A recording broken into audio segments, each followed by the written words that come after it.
In our day-to-day lives, there are just a ton of these unwritten social rules, right? And honestly, knowing them can be the difference between a really smooth interaction and, well, a super awkward one. So today, we're going to break down some of the most important ones. So, in a world that feels more casual than ever, you might be wondering, are good manners obsolete? It's easy to think that all that old school stuff is just a thing of the past. But what if I told you they're actually more important than ever for making real, genuine connections?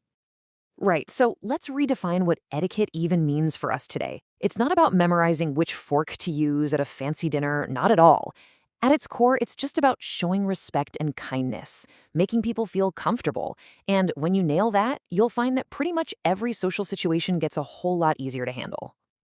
Okay, so here's what we're going to dive into today. First, we'll talk about making a great entrance. Then, mastering conversation. After that, we'll hit etiquette in public spaces. And finally, we'll get into your digital decorum. All right, let's get to it.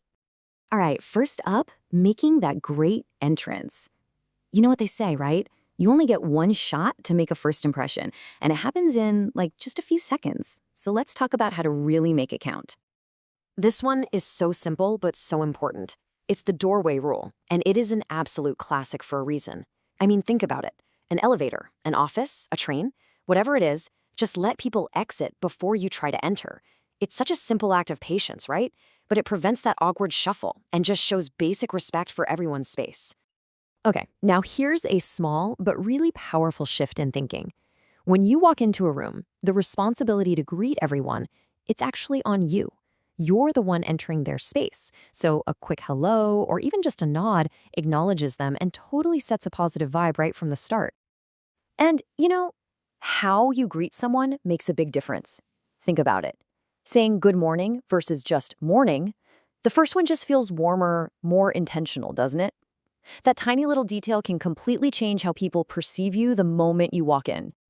Okay, so you've made a fantastic entrance. Now what? Well, it's time to talk. Let's move on and see how we can master the art of conversation. So I want you to think about your last few conversations for a second. Were you a conversation dominator or were you a conversation partner? It's so easy to fall into that trap of just waiting for your turn to speak, right? But a real conversation partner, they're the ones who truly listen. And here are a few more things to keep in mind. Really giving the conversation your full attention is huge. And if you absolutely have to interrupt, there are ways to do it without being rude. Oh, and maybe don't dive into super personal stuff like money or health right off the bat.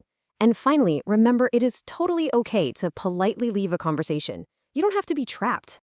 All right, so let's zoom out a bit and apply these same ideas to the wider world. I mean, we share public spaces with strangers every single day. And honestly, a little bit of consideration can go such a long way. Okay, this is a big one. And I think we've all been tempted to do it. But shouting a person's name from across a room, it's kind of a no-go. It puts them on the spot, and you're basically broadcasting their name to a bunch of strangers. The much classier, more respectful move, just walk over to them, or hey, send a quick text. All these little things, holding the door for someone, saying thank you when they hold it for you, respecting the line, using headphones with your music. They might seem small, right? But these gestures have a huge impact. They are literally the building blocks of a pleasant, respectful public space. And it really does rely on all of us to make it work. And finally, let's get into the tricky stuff, your digital decorum. I mean, we're navigating a world with all these new challenges, right?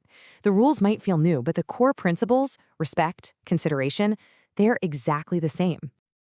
So, picture this. You've called someone, no answer. You're staring at your phone and you're thinking, should I call again? We have all been there, wondering if one more call is persistent or if it's just plain annoying. Well, the unwritten rule is twice. 2 calls max. Look, the first call might get missed. It happens. A second call is a clear signal that you're trying to reach them. But after that, anything more can start to feel kind of demanding. Just leave a message, trust that they'll see the missed calls, and they'll get back to you. Ah, the speakerphone in public. We all know how incredibly disruptive this can be for everyone around you. But it's also a big privacy issue for the person you're talking to. So is there ever a right way to do it? Yes, but only after you let the other person know. A simple, hey, just a heads up, you're on speaker is all it takes. It's a super simple courtesy that protects their privacy and lets them know who else might be listening in. It's all about respect. Okay, here's a situation I'm sure you've been in. Your friend hands you their phone to show you a picture.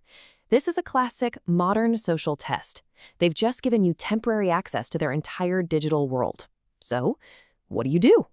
The rule here is so simple. You look, but you never, ever swipe, right? They invited you to see one specific photo, not their entire camera roll. Swiping left or right is like them inviting you into their living room and you just start opening all their closet doors. Nope. Just look, say something nice, and hand the phone back.